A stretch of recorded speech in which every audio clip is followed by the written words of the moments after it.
Affaire Martinez-Zogo. Ça zigzag, c'est dans le sac, et puis, paf, ça bouge. Ça bouge, mais ça marque le pas sur place. Enlevé, assassiné, avec l'extrême cruauté digne des monstres de Kalaboula, Martinez-Zogo n'a pas encore retrouvé la justice. Les arrestations se sont passées très vite, et puis la libération de certains membres influents ayant trempé les mains a commencé à nous inquiéter, puisque nous savons toujours qu'au Cameroun, les affaires finissent toujours par être classées sans suite. La justice camerounaise, qui malheureusement n'est pas indépendante, ou plutôt est dirigée par un chef de gang, en la personne de Laurent Esso Zozo, et qui est le grand ami, non seulement de Biya, mais aussi d'Ambelinga, de Motazé, est donc en train de bloquer une enquête qui pourtant est facile, puisque ça sort à l'œil nu. On n'a même pas besoin de faire des vagues des années. Parce que les éléments sont là, même si on cherche à les dissimuler. Les témoignages des acteurs sont là. Et ils ne peuvent pas avoir avoué un crime. Ils ne peuvent pas avoir décrit ce qui s'est passé. Et au lieu, soit aujourd'hui de les juger complètement, en prolongeant déjà leur mandat de dépôt, mais qu'on soit plutôt là en train de nous dire « Oh, il doit manquer ceci, et qu'on n'aurait pas fait ci, il n'était pas au courant de ça, et peut-être qu'il y avait un deuxième gang, peut-être qu'il y avait d'autres commanditaires, on ne connaît pas trop bien les commanditaires, où est donc ceci et cela, oh, on peut peut-être avoir vu qu'on a piégé. » C'est peut-être Martinez-Zogo, il a fait peut-être le chantage dont il méritait la mort. Et puis, ah voilà. C'est là où on veut nous conduire. C'est-à-dire, Martinez-Zogo, après avoir été tué physiquement, après avoir été assassiné, après avoir été torturé, on voudrait déjà nous prouver qu'en fait, il aura cherché. Bref, une façon de nous dire. De ne plus parler parce que nous devons subir le même sort et il n'y aura pas de justice pour nous. Une façon d'effrayer ceux-là qui veulent lever la tête pour dire on va vous couper ça. Et après quoi? Bien carbois, bien carbois, bien carbois. On fait souvent comme ça et rien n'arrive. Bref, c'est la leçon qu'ils veulent mettre dans la tête des Camerounais que Martinez-Zogo serait mort pour rien. Et d'ailleurs, dans un audio enregistré par Paul Choutin, Martinez-Zogo évoque justement ceux qui étaient en train de comploter pour sa mort. Dans cet audio, Martinez-Zogo est précis, clair, et dit même avoir saisi un commissaire de police pour bénéficier de la protection. Et il dit que Amoubelinga, dont le Pablo Escobar que vous connaissez là, que voilà cet homme a décidé de finir avec moi. Il le dit le 9 janvier 2023. Il fait cette confession. Et il dit, j'ai appris que non seulement il y aura moi, mais il y aura Aman Mana, il y aura Jacques Blaise Mbié, bref, il l'avait donné la liste exacte comme je l'avais aussi donnée. C'est une conversation qu'il a eue au téléphone. Et d'ailleurs, Paul Choutin avait demandé qu'il voulait être entendu par le juge d'instruction. Comment se peut-il que jusqu'à présent, la justice camerounaise, sachant que Paul Tchouta est bel et bien joignable et qu'il il se pose comme volontaire pour qu'il soit interviewé, enfin, auditionné. Pourquoi ils ne le font pas? Alors que c'est un élément important dans le dossier où la victime vous décrit ce qui doit se passer. Et bien plus, on se rend aussi compte d'autres révélations qui ont été faites. À savoir que Nyassa Soleil, au moment où Martinez Zogo disparaît, c'est celui-là. Parce qu'il y a un directeur de journal qui contacte l'activiste surnommé,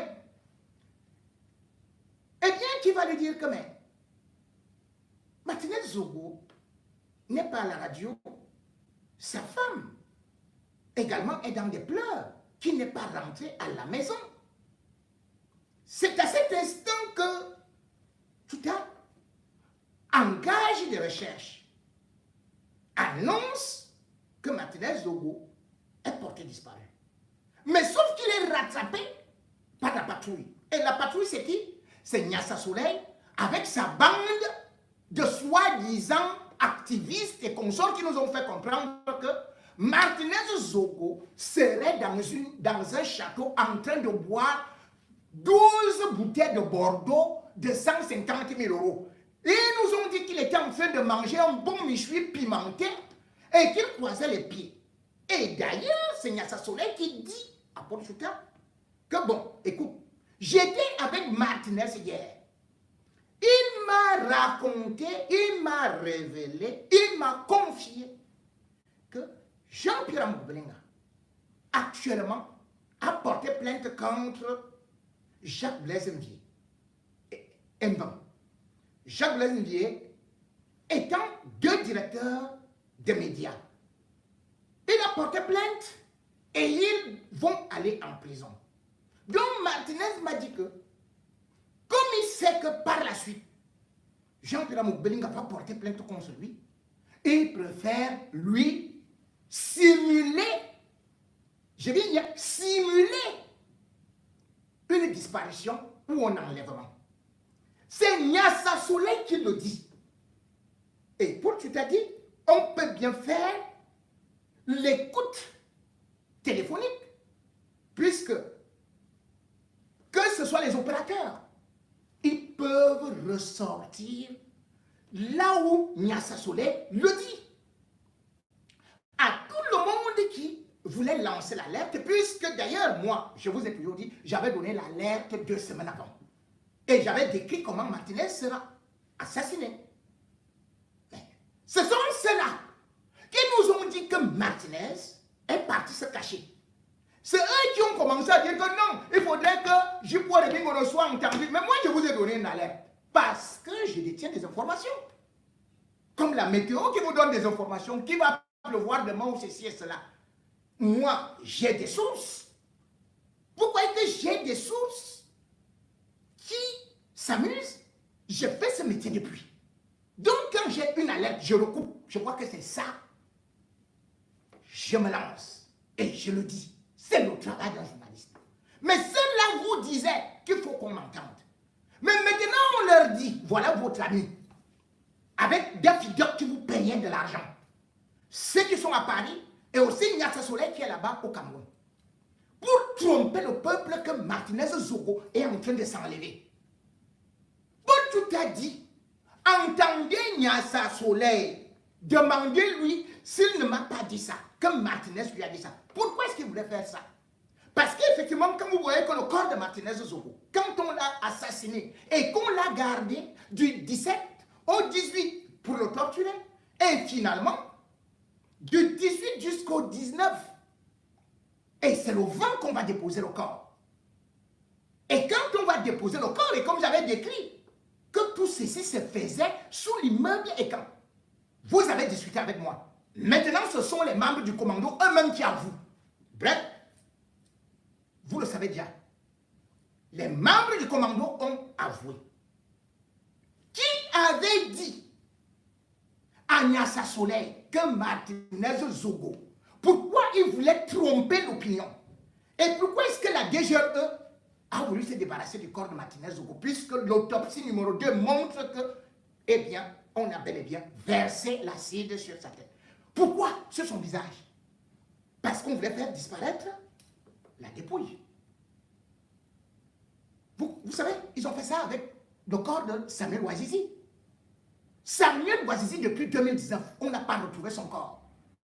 Et quand Nyassa Soleil fait ça avec les faux activistes de Paris, certains disent qu'ils sont avec Kanto, certains disent qu'ils défendent le peuple. Mais ils nous disaient que Martinez Zogo est vivant.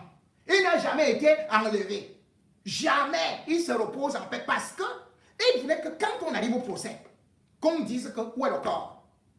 Mais ils n'ont pas réussi à faire disparaître le corps parce que d'autres membres de la DGE sont arrivés, les ont attrapés, ils ont fui. C'est pour ça qu'ils ont abandonné le corps. Mais si le corps de Martinez disparaissait, vous croyez que je serais en train de parler ici? Dès que j'allais commencer, vous allez dire, ouh, menteur, oh, Martinez, on l'a vu au Gabon.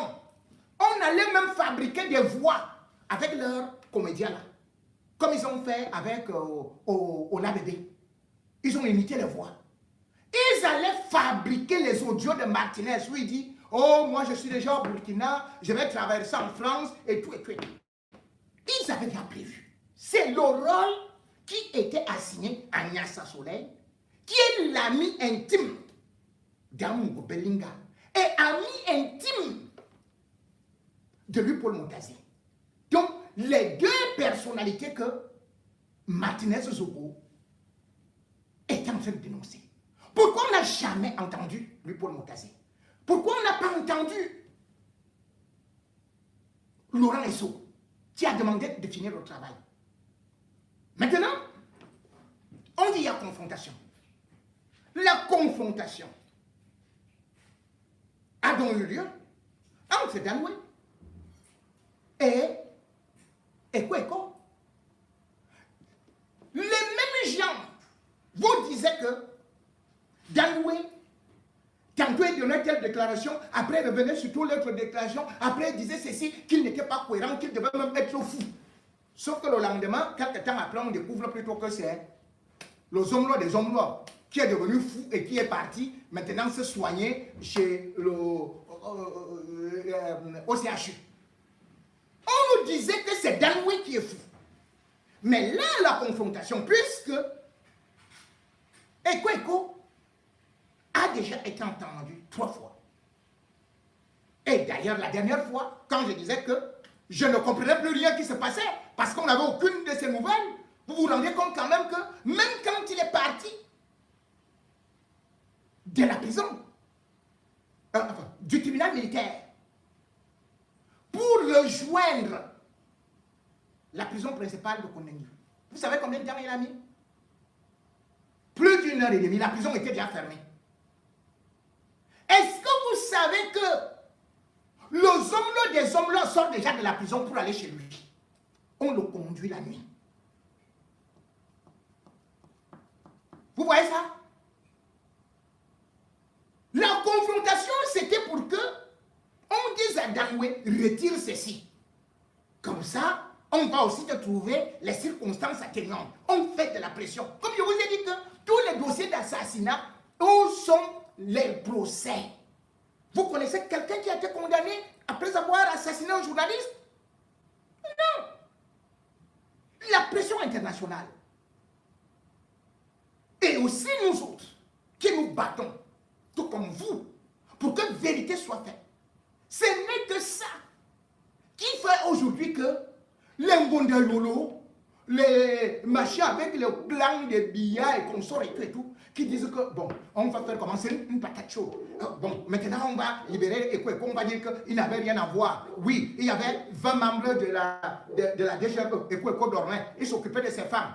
On va dire au peuple camerounais que quand on tuait Martinez Zogo, et quoi était avec la première femme, Quand on le torturait, Ekouékou était avec la deuxième femme. Quand on l'a amené à soi, et puis Ekouékou était en train de faire les acrobaties avec la troisième femme. Quand on l'a déshabillé, Ekouékou était en train d'être avec la quatrième femme. Quand on est parti, maintenant pour verser l'acide, Ekouékou était avec la cinquième femme. Voilà le plan. On nous dit, donc il est innocent, un directeur de renseignement. Mais sauf que, Dangoué a maintenu, pendant la confrontation, qu'il a bel et bien rencontré,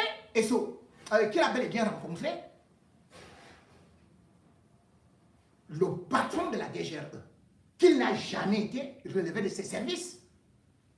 Et que s'il a accepté de faire ses services, c'était justement parce qu'on lui tendait la main pour qu'il soit encore dans de bons soins.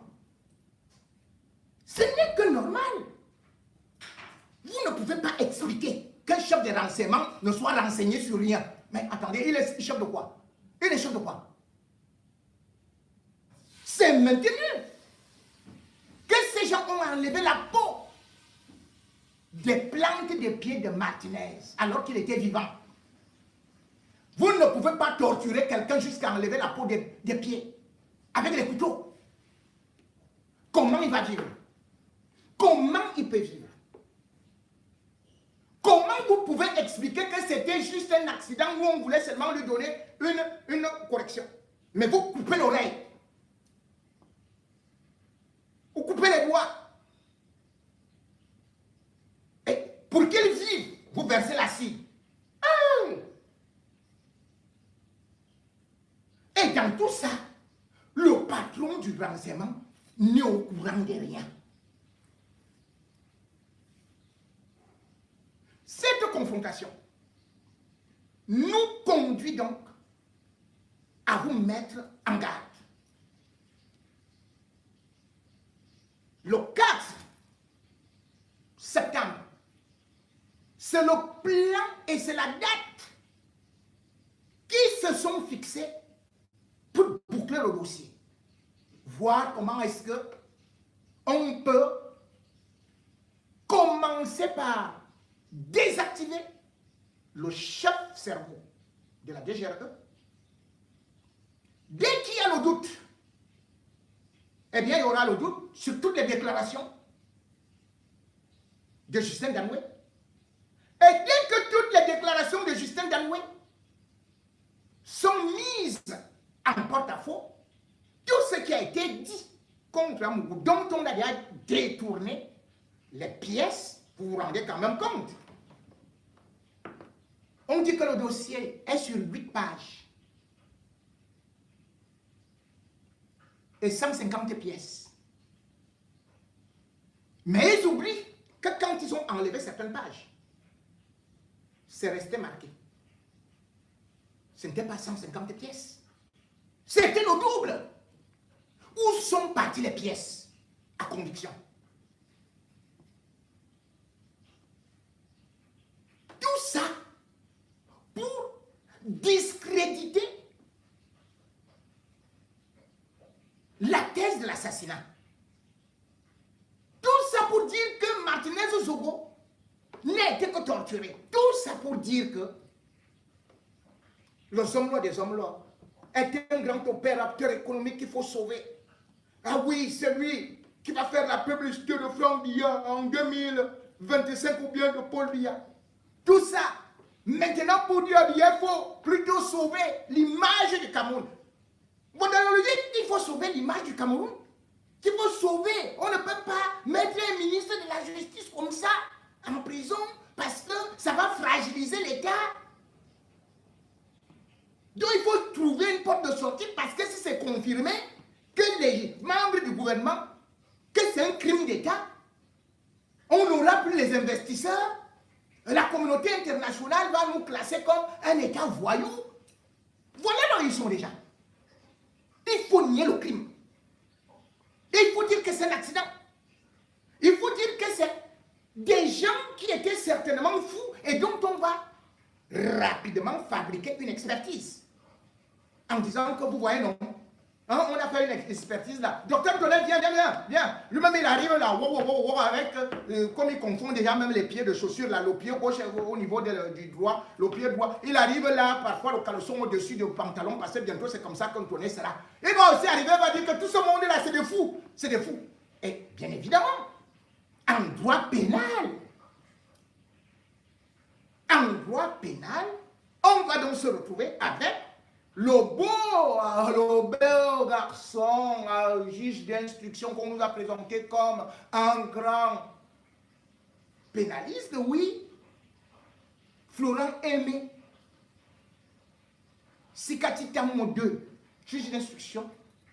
Il va donc dire non, ici là, on ne peut pas envoyer celui-ci en jugement. L'autre là, on ne peut pas parce que vraiment, il y a eu trop de faux, et puis il n'était pas dans de bonnes dispositions. Hein. Il n'était pas dans de bonnes dispositions. Selon le rapport de Dr Tonnerre, celui-ci, il avait perdu sa femme en 1992. Et du coup, son cerveau a fait clac. Donc le jour même où il partait avec Martinez, là, lui, il n'était même plus considéré à la DGFO. On ne l'envoyait dans aucune opération. Voilà les registres. Il n'y a pas son nom. Il n'a jamais fait une opération. Vous avez vu? On ne l'a pas... Bon, l'autre là, Joda qui a enfoncé le fer dans les fesses de Martinez, vous savez, il a été torturé. Dans son enfance, son oncle lui avait enfoncé la purge dans les fesses. Donc du coup, lui-même, maintenant là, il est seulement là pour aussi enfoncer les autres. Donc vraiment, on va laisser. Donc, Joda n'est plus trop normal, vous-même vous voyez, non? Sa femme même a témoigné. Sa femme a dit que parfois il fait les rêves. Il se lève la nuit comme ça, il commence à dire wow.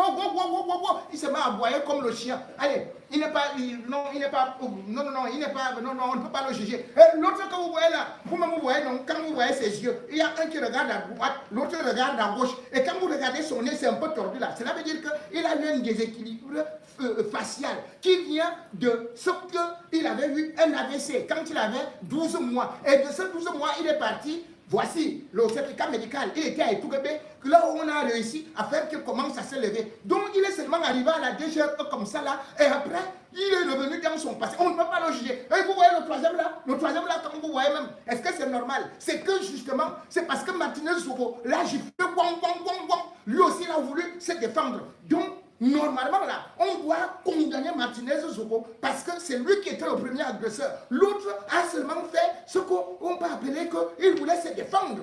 Et du coup, d'ailleurs, quand vous le voyez très bien là, vous voyez là ici, vous voyez là, il y a un œil qui est gros, l'autre est petit. C'est parce que Martinez Soko lui a donné un coup de sur la tête, boum. Et maintenant, son œil ne voit pas bien. Donc, libérez. Vous voyez l'autre là, il a... Voilà ce qu'ils veulent vous faire vivre. Avec cette histoire. De toutes les façons, nous avons pris rendez-vous avec l'histoire. Vous avez souvent tué. Vous êtes souvent resté dans l'impunité. Mais l'assassinat de Martinez Zogo, vous n'allez pas échapper. Vous n'allez pas vous en sortir. Sinon, vous savez ce qui va vous arriver à vous-même. Même au niveau international, il y aura ce procès. Finissez là-bas. On va vous juger pour des crimes contre l'humanité. On va vous juger pour traitement inhumain et dégradant. Vous irez à la CPI. Le Cameroun est membre de la CPI. Et même si on n'est pas membre, comme Paul Biya a réussi l'exploit d'être là à la création de la CPI et dire que non, je sais que moi je n'ai que les assassins, je ne veux pas être là-bas. La CPI, même si vous n'êtes pas membre, peut vous juger et peut vous condamner. Donc ne vous en faites pas. La Russie ne fait pas partie de la CPI. Et Poutine est puissant. Aujourd'hui, Poutine est sous mandat d'arrêt de telle sorte qu'il ne s'est pas déplacé pour aller au sommet des BRICS en Afrique du Sud. Vous savez pourquoi? Parce que lui aussi il a peur. Il a peur du mandat d'arrêt international. Il a peut-être peur aussi. Alors que vous croyez qu'il était tout puissant, il a peut-être peur même d'un attentat. Il a peur de beaucoup de choses. Et vous, vous dites que c'est vous qui êtes fort? devant les hommes, devant Dieu, devant le monde entier.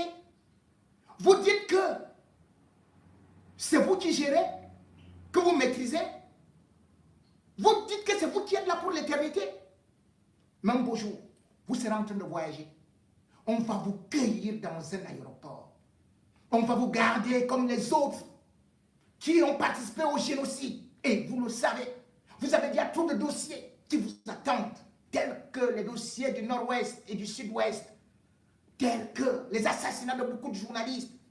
Vous n'avez pas encore dit là où est parti le corps de Samuel Bouazizi, et pourtant, Reporters sans frontières, le comité de protection des journalistes ont saisi l'ONU par rapport à ce dossier. Quelle que soit la dimension, la longueur de la nuit, le jour finira toujours par